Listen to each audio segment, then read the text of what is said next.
Toronto. Fewer stars and less buzz are expected at this year's Toronto International Film Festival, which kicked off Thursday under the shadow of dual strikes by Hollywood writers and actors.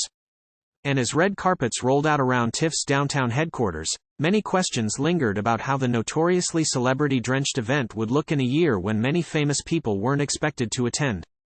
No screen stars are set to walk the red carpet for several buzzy world premieres, including the Netflix thriller, Reptile, featuring Benicio del Toro and Justin Timberlake, and Wall Street scandal comedy, Dumb Money, with Seth Rogen, Pete Davidson, and Shailene Woodley.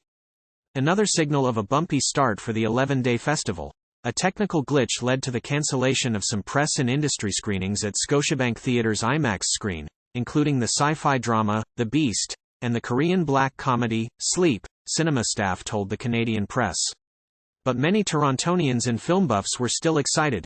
During the day, people sunbathed in colorful Muskoka chairs along King Street, dubbed Festival Street for the opening weekend, as vendors placed signs outside of food trucks. Pop-ups handed out free tote bags and slices of pizza to pedestrians and office workers on their lunch break.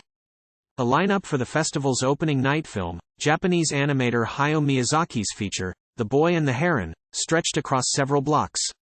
"If I didn't see anything else at TIFF, I'd still be happy if I saw The Boy and the Heron," said Damien Virgil from Toronto. "Miyazaki is a legend and the wait will be completely worth it." Choruses of cheers were heard alongside the red carpet as guests appeared for the premiere. But crowds were sparse and muted compared to the typical groups of young people waiting to catch a glimpse of star power. Miyazaki, who's in his 80s, was not expected to attend. More than 200 feature films are packed into this year's program, roughly on par with last year's lineup, and festival CEO Cameron Bailey says ticket sales and interest in the festival are as strong as ever. "We're the center of the film world, and we're proud of that," he said in an interview before TIFF got underway. Some Hollywood stars are also expected to make the trek, including Sean Penn, Willem Dafoe and Nicolas Cage, who are part of films that have received waivers from the Actors Union to participate in the festival. Directors Spike Lee and Pedro Almodovar and Ava DuVernay are also on TIFF's official guest list. However, expectations for celeb spotting at premieres and parties remain low as members of the Screen Actors Guild, American Federation of Television and Radio Artists and the Writers Guild of America continue a work stoppage that extends to publicity events. Unions for Hollywood writers and actors are each seeking improved compensation and job protections from labor contracts with the Alliance of Motion Picture and Television Producers. Duncan Crabtree Ireland, National Executive Director and Chief Negotiator of SAG-AFTRA, was among those who walked the red carpet for The Boy and the Heron.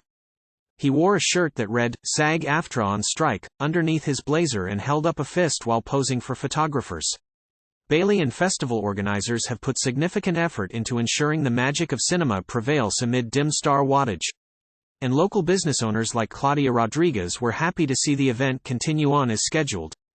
"It's been great for business and for advertising," says the 10-year business owner who was spotted selling churros at a food truck near Festival Street. "It's going to be a really big step to be here because this is the International Film Festival and a lot of people are going to come by and taste some of our churros." Meanwhile, Eric Malo, who works nearby, wandered onto Festival Street to check out early hubbub and expressed reserved expectations about this year's pizzazz. "I think not as many people are going to show up because they're going to be busy supporting the strike," said Malo. At the park outside Roy Thomson Hall, where some of the biggest red carpet premieres take place, the usual space for international media made room for a grassy area for fans to gather in front of giant digital screens projecting TIFF moments. A short walk away, a small stage was set up for free open-air concerts, most notably Nickelback, who is slated to play Friday to help promote their documentary, Hate to Love, Nickelback, which premieres the same day.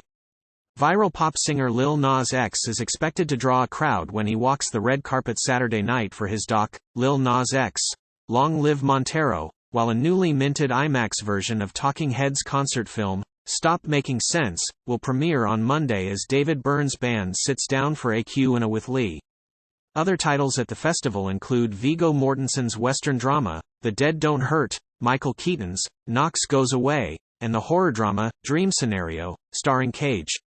With files from Jordan Olmsted, Tyler Griffin and David Friend. This report by the Canadian Press was first published September 7, 2023.